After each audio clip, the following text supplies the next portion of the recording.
Una po ay pagbati po sa ating mga kababayan. Ako po si Mayor Glenn Pampolina Flores ng Alaminos, Laguna. Totoo po na hindi po biro ang magkaroon po ng isang ganitong klaseng proyekto.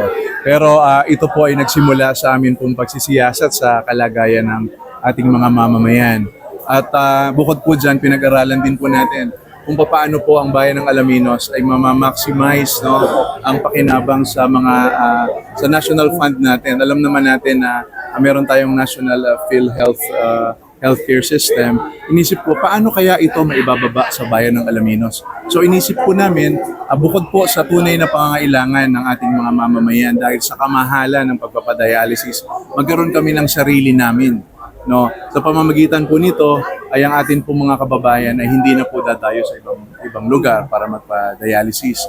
Kanina nga po, meron po akong nakausap na yung kauna-unahan naming dialysis patient na sabi niya, siya daw po ay umuubos ng halos 12 oras sa proseso ng papadialysis simula yan sa pag-alis ng kanyang bahay hanggang sa pagbalik.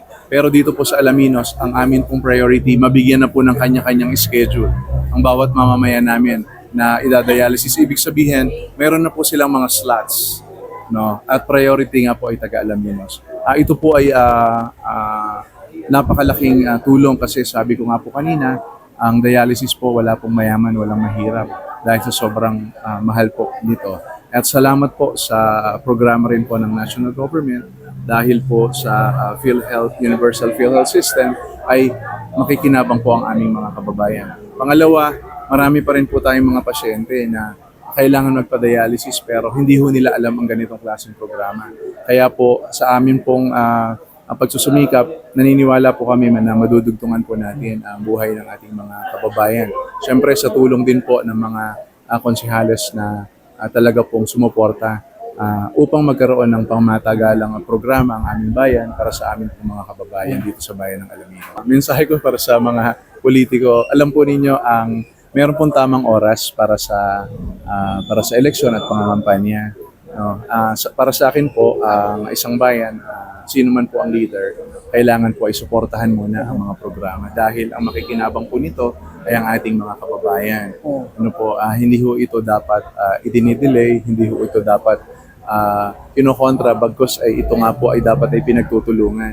Ano po? Sa atin naman po mga kababayan, ito po ay para sa lahat. Wala akong kulay politika ito.